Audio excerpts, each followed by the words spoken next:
السلام علیکم۔ ہمیشہ کی طرح آپ لوگوں سے ایک ہی ریکویسٹ ہے کہ پلیز پلیز میری ویڈیو کو بغیر اسکپ کیے ہوئے پورا دیکھیے، اور میرا چینل جنہوں نے سبسکرائب نہیں کیا تو وہ بھی میرا چینل سبسکرائب کر دیں۔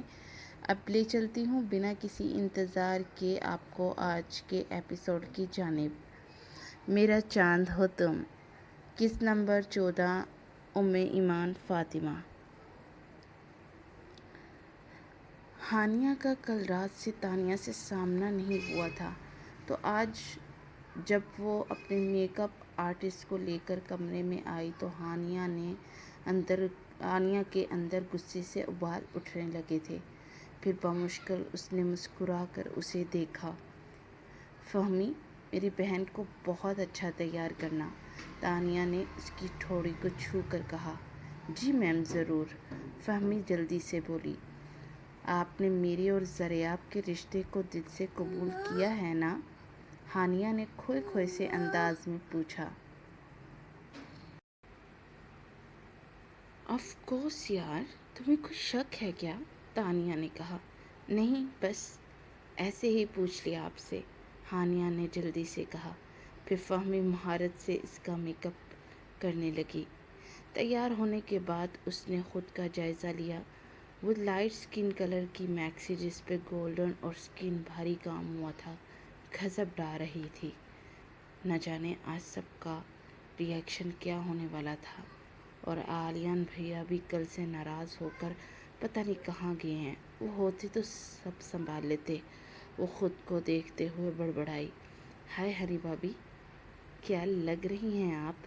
مرہا نے اندر داخل ہوتے ہوئے مسکرا کر کہا۔ ہانیہ پھیکا سا مسکرا دی۔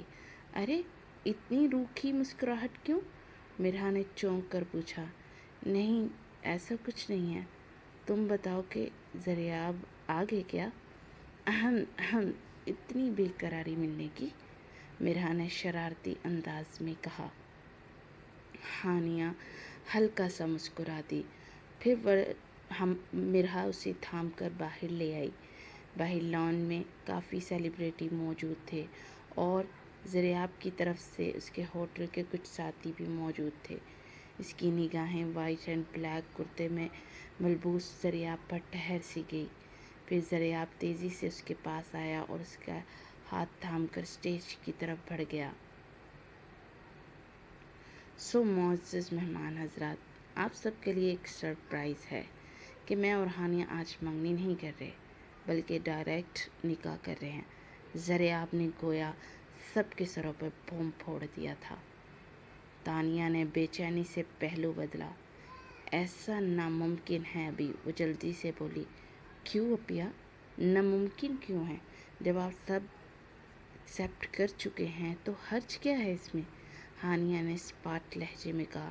بالکل، اور پھر منگنی تو صرف ایک رسم ہے، اصل چیز نکاح ہے، اور اصل چیز کو ہی اپناتے ہیں، زریاب نے کہا۔ بالکل ٹھیک کہہ رہے ہو برخوردار، اور یہی چیز ہونی چاہیے۔ شبیر قریشی نے سب سے پہلے حمایت کی، اور باقی مہمان بھی ان کو دیکھ کر حمایت کرنے لگے۔ ہانیہ تو تانیہ کے چہرے پر اپنے لیے غصہ اور نفرت دیکھ پا رہی تھی۔ اس نے زریاب کا بازو زور سے دبوچ لیا۔ مسٹر خاور، مان جائیے اور بچوں کی خواہش کے مطابق نکاح کیجیے، یہی صحیح طریقہ بھی ہے۔ ہم لوگ ہندوؤں کی رسموں میں پڑ جاتے ہیں، جبکہ اسلام میں منگنی کا کوئی تصور ہی نہیں ہے، آئی جی صاحب نے پاس آ کر کہا تو خاور پھیکا سا مسکرا دیے۔ بالکل ڈیڈ، اور پھر اس میں حرج ہی کیا ہے؟ اگر وہ دونوں ایسا چاہ رہے ہیں تو یہ فیصلہ ان کا ہے۔ جب ہم ان کے رشتے کو قبول کر چکے ہیں تو پھر نکاح پہ اعتراض کیوں؟ اور خاص طور پر تم تانیہ یہ اعتراض کیوں اٹھا رہی ہو؟ فارس نے کہا۔ نہیں، میں تو بس اس لیے کہہ رہی تھی کہ لوگ کیا سوچیں گے کہ ہم اس طرح افراتفری میں نکاح کیوں کر رہے ہیں، وہ بے چینی سے بولی۔ تانیہ اپیا، جن لوگوں کی آپ بات کر رہی ہیں سب لوگ ہماری حمایت میں بول چکے ہیں، تو اب آپ کو کن لوگوں کا ڈر ہے؟ اور ایک جائز اور حلال چیز کو کرنے میں لوگوں سے کیسے ڈرنا؟ ہانیہ نے تانیہ کو چبھتی ہوئی نگاہوں سے دیکھتے ہوئے کہا۔ تانیہ نے بے چینی سے ہاتھوں کو مسلا اور ارد گرد دیکھنے لگی۔ پھر کچھ دیر میں ہانیہ اور زریاب کا نکاح ہو چکا تھا، اور ہانیہ کو جب مبارکباد دے رہے تھے تو اس کی متلاشی نگاہیں تانیہ کو ڈھونڈ رہی تھی، جو کہ جب سے نکاح شروع ہوا تب سے غائب تھی۔ کیا بات ہے مائی ڈیئر وائف؟ نتھنگ، وہ پھیکے سے انداز میں زریاب سے بولی۔ کوئی تو بات ہے جو آپ مجھ سے چھپا رہی ہیں مسز زریاب خان۔ زریاب نے اس کی کمر میں ہاتھ ڈال کر اسے قریب کرتے ہوئے کہا۔ ہانیہ کو اس کا یوں مخاطب کر کے خود کے قریب کرنا لجانے پر مجبور کر گیا۔ اس کا چہرہ حیا کی سرخی سے مزین ہو گیا تھا۔ زریاب نے اپنے لب اس کے ماتھے پر رکھ دیے۔ ہانیہ کے دل کی دھڑکن اس قدر تیز ہو گئی تھی کہ اسے اپنی دھڑکن کی آواز کانوں میں سنائی دے رہی تھی، اور اس کی ہتھیلیاں پسینے سے پسیج گئی تھی۔ زریاب سب دیکھ رہے ہیں، وہ اس کے حصار سے نکلنے کے لیے پر تولنے لگی۔ میری جان دیکھنے دو، اور ہاں، سب جانتے ہیں اور گواہ ہیں کہ ابھی سے کچھ دیر پہلے ہمارا نکاح ہوا ہے، اور میں اتنا تو حق رکھتا ہوں، زریاب نے کہا۔ تانیہ پیا پتہ نہیں کہاں چلی گئی ہیں، وہ بے چینی سے بولی۔ ان لمحات میں اس تانیہ کا ذکر کرنا ضروری ہے کیا؟ اور اگر تو تمہیں ہمدردی ہو رہی ہے اس سے تو یہ تمہارا بڑا پن ہے، لیکن اگر تمہیں اس سے خوف محسوس ہو رہا ہے تو اب ڈرنے کی کوئی ضرورت نہیں ہے، وہ ہمارا کچھ نہیں بگاڑ پائے گی۔ لیکن ایک مشورہ دوں گا کہ فی الحال نہ اس سے ہمدردی رکھو اور نہ ہی اس کا خوف محسوس کرو۔ میرے اور اپنے یہ لمحات کو محسوس کرو میری جان، کیونکہ یہ لمحات اگر گزر گئے تو پھر واپس نہیں آئیں گے۔ زریاب نے اس کا چہرہ ہاتھوں میں بھر لیا۔ ہانیہ نے مطمئن انداز میں اپنا سر اس کے سینے پر رکھ کر آنکھیں موند لی۔ حقیقت یہی تھی کہ وہ تانیہ کا خوف دل میں رکھے ہوئے تھی، اور زریاب کے الفاظ نے اس کے خوف کو زائل کر دیا تھا۔ سب کے جانے کے بعد ہانیہ بھی اپنے روم کی جانب بڑھ گئی۔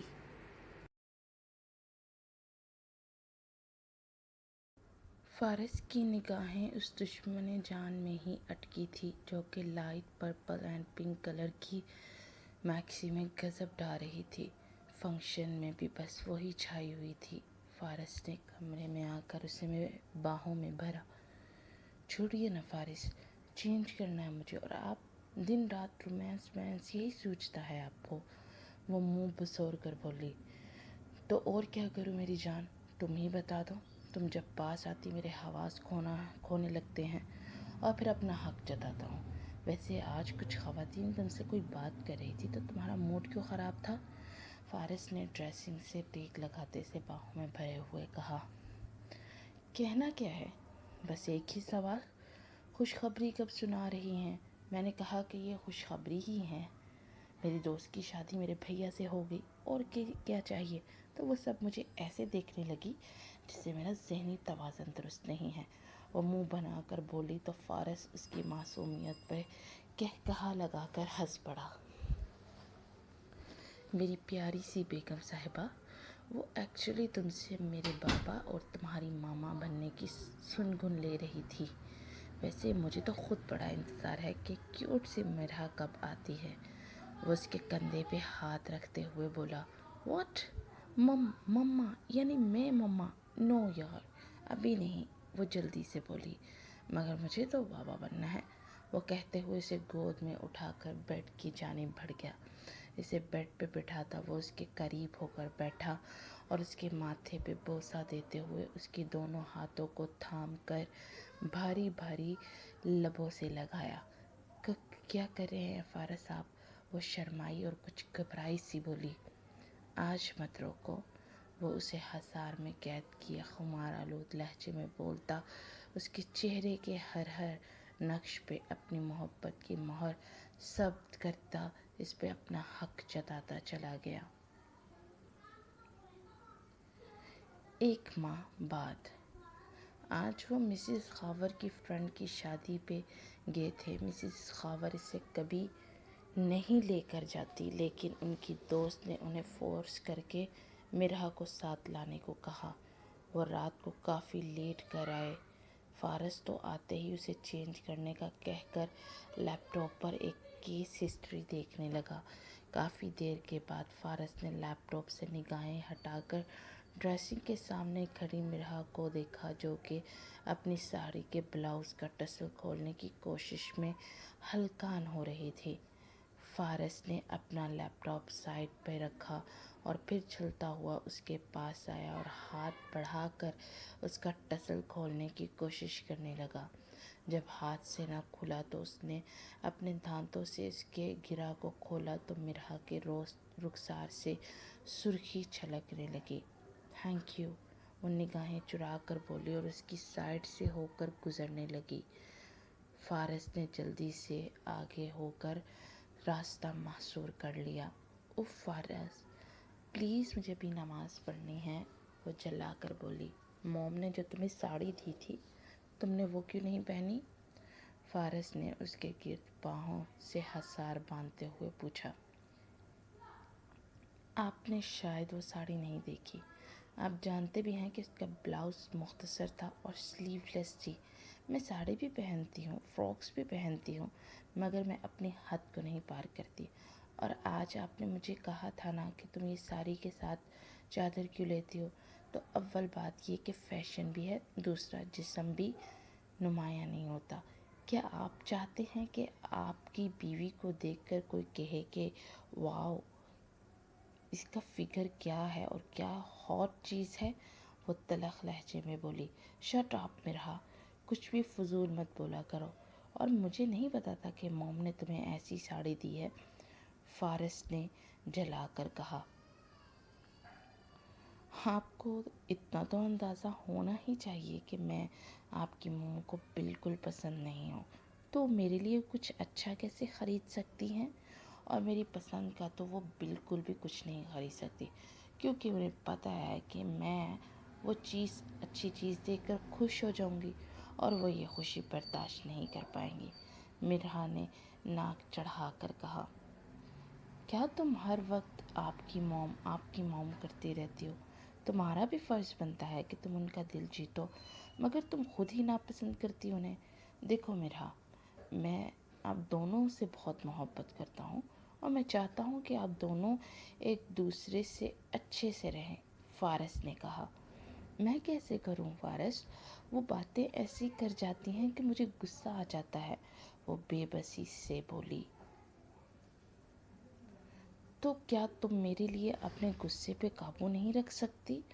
فارس نے اس کے گرد بازو حمائل کرتے ہوئے پوچھا۔ اوکے، میں پوری کوشش کروں گی، وہ اس کی کمر کے گرد بازو حمائل کرتے سینے پہ سر رکھتے ہوئے بولی۔ یہ ہوئی نا میری بات میری جان، فارس نے اس کے سر پہ ٹھوڑی ٹکاتے ہوئے اسے خود میں بھینچ کر کہا۔ اوکے، اب آپ سو جائیں، باقی کا کام آپ صبح کر لیجئے گا، میں بھی کپڑے چینج کر کے آپ کے پاس آ رہی ہوں، وہ مسکرا کر بولی تو فارس نے اثبات میں سر ہلا دیا۔ پھر کچھ دیر کے بعد وہ باہر نکلی اور سر تھامے ہوئے تھی۔ ارے کیا ہوا مرحا؟ وہ جلدی سے اس کی طرف بڑھتے ہوئے بولا۔ پتہ نہیں فارس، مجھے اچانک سے چکر آنے لگ گئے ہیں اور صبح سے ہی میرا یہ حال وقفے سے ہو رہا ہے۔ وہ سر تھامے بیڈ پہ بیٹھ گئی۔ اور یہ بات تم مجھے اب بتا رہی ہو؟ وہ دانت کچکچا کر بولا۔ I'm sorry، مجھے لگا کہ معمولی سے چکر ہی ہیں اور ٹھیک ہو جائیں گے، وہ بے چینی سے بولی۔ چلو ہم ابھی اسی وقت ڈاکٹر کے پاس جا رہے ہیں، وہ تیز لہجے میں بولا۔ ریلیکس فارس، اور معمولی سے چکر ہے جو کہ شاید تھکاوٹ کی وجہ سے ہے، تھوڑی دیر آرام کروں گی تو ٹھیک ہو جائے گا، وہ آہستہ سے بولی۔ اتنی لاپرواہی اچھی چیز نہیں ہوتی اور کسی بھی بیماری کو معمولی نہیں سمجھتے، فارس نے سنجیدگی سے کہا۔ اف اللہ فارس، آپ مجھے تنگ مت کریں، وہ چڑ کر بولی۔ تم اتنی چڑی ہوئی کیوں ہو؟ وہ حیرانگی سے بولا۔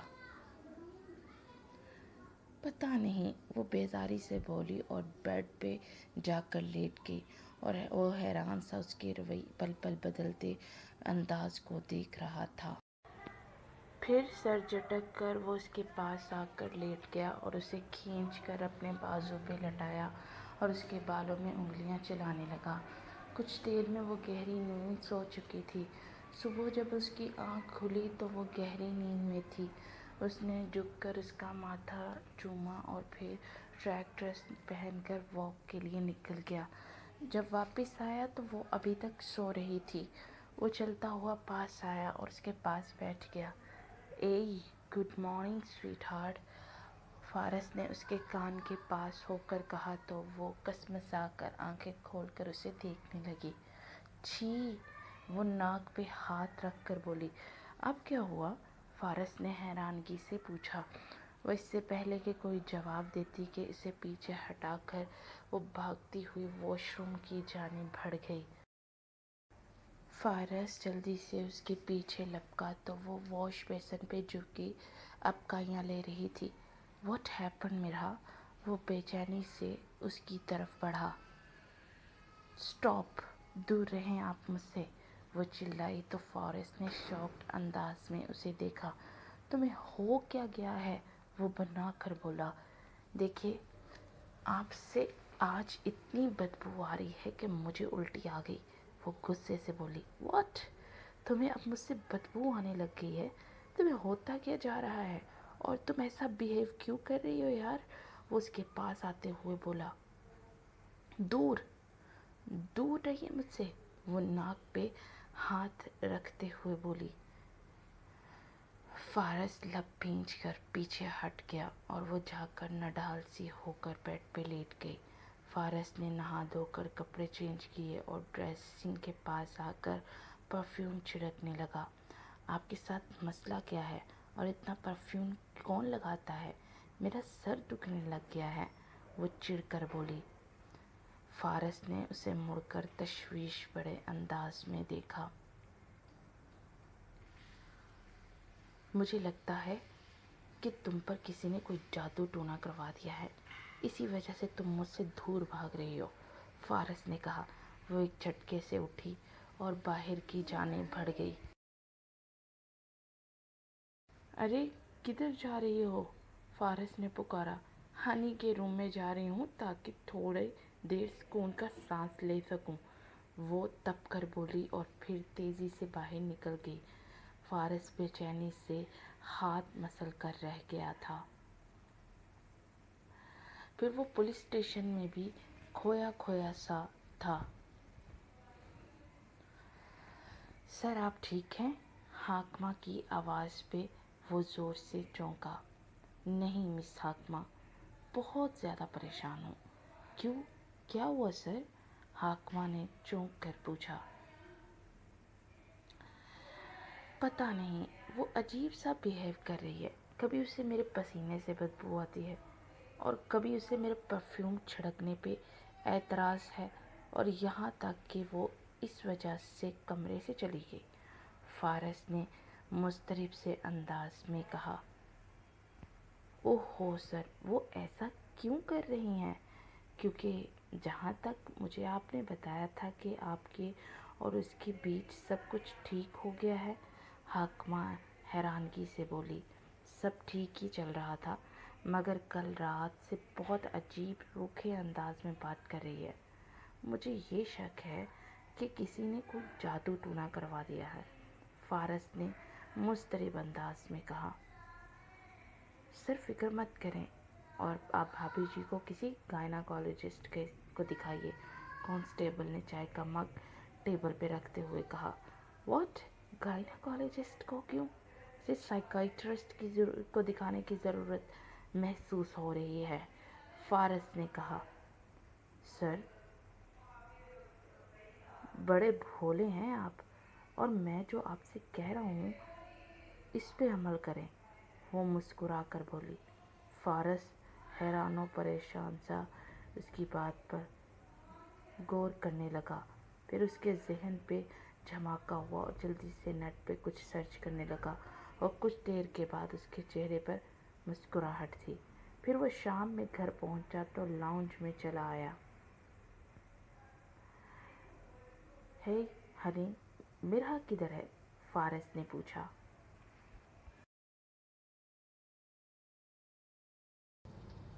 وہ صبح سے کمرے سے نہیں نکلی اور کہہ رہی ہے کہ سر گھوم رہا ہے، ہانیہ نے کہا۔ وہ تیزی سے روم کی طرف بڑھ گیا۔ وہ اندر داخل ہوا تو وہ سو رہی تھی۔ وہ چلتا ہوا پاس آیا اور جھک کر اس کے ماتھے کو چوما۔ مرحا نے کسمسا کر آنکھیں کھولی اور پھر بامشکل اٹھ کر بیٹھ گئی۔ چلو ڈاکٹر کے پاس چلیں، وہ مسکرا کر بولا۔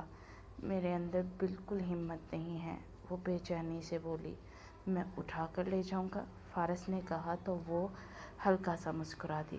پھر کچھ دیر کے بعد وہ اسے لے کر ہانیہ کے ساتھ ہاسپٹل پہنچا۔ ڈاکٹر نے چیک اپ کے بعد فارس کو اندر بلوایا۔ جی تو مسٹر فارس، مبارک ہو، آپ کی بیوی ایکسپیکٹ کر رہی ہے، ڈاکٹر نے پروفیشنل انداز میں کہا۔ مرحا کے چہرے پر شرم سے سرخی چھا گئی تھی۔ فارس نے اسے محبت پاش نگاہوں سے دیکھا۔ پھر وہ گھر واپسی پہ کیک لے کر گھر پہنچے۔ مبارک ہو ڈیڈ، آپ دادا بننے والے ہیں، فارس نے کیک ٹیبل پہ رکھتے ہوئے کہا۔ چلو جی، اب یہی رہ گیا تھا باقی، تانیہ نے نفرت بھری نگاہ مرحا پہ ڈالتے ہوئے کہا۔ حد میں رہو تانی، اور تم میری خوشی پہ بھی خوش نہیں ہو سکتی؟ اور آپ ڈیڈ ایسا کیوں کر رہے ہیں؟